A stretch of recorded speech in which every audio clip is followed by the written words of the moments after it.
জমি আপনি বন্ধক নিতে পারেন 1 বছরের জন্যে এত টাকা, 10 বছরের জন্যে এত টাকা, 20 বছরের জন্যে এত টাকা, এইভাবে আপনি নিতে পারেন, আপনার জন্য জায়েজ আছে।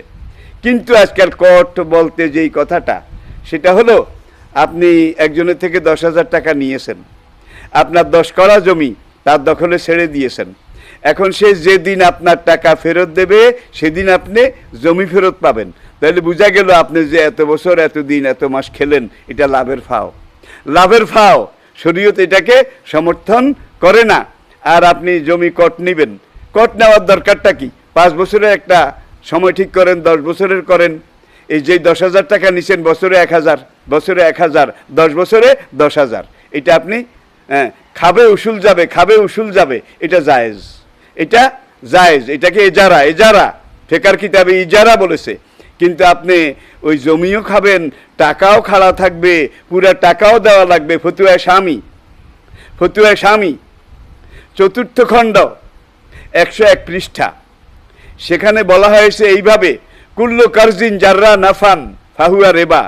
এইভাবে টাকা ধার দিয়ে জমি বন্ধক রেখে যেই লাভ করা হয়, খাওয়া হয়, এটা হারাম। আবার আরেকটা হাদিস ফতুয়া স্বামীর আরেক খণ্ডের মধ্যে এনে এইভাবে বলা হয়েছে, নাহা রাসূলুল্লাহ সাল্লাল্লাহু আলাইহি ওয়াসাল্লামা আম বাইন ও শর্তিন। কোনো কিছু আপনি যদি বিক্রি করেন, সঙ্গে সঙ্গে হস্তান্তর, সঙ্গে সঙ্গে এটাকে গ্রহণ করতে হবে। কিন্তু আপনি এই যে জমি লাগালেন, কট নিলেন, আপনি জমিও খেলেন, টাকাটাও খাড়া থাকলো, এটা কাট্টা সুদ, হারাম। হাসরের দিন সুদের যেই অপরাধ, সেই অপরাধে আপনাকে অপরাধী হতে হবে। সুতরাং কট নেওয়া যাবে না, কট খাওয়া যাবে না, কট দেওয়া যাবে না।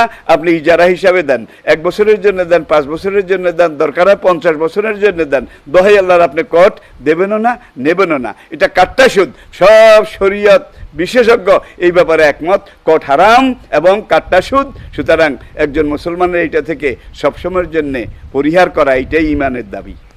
জি।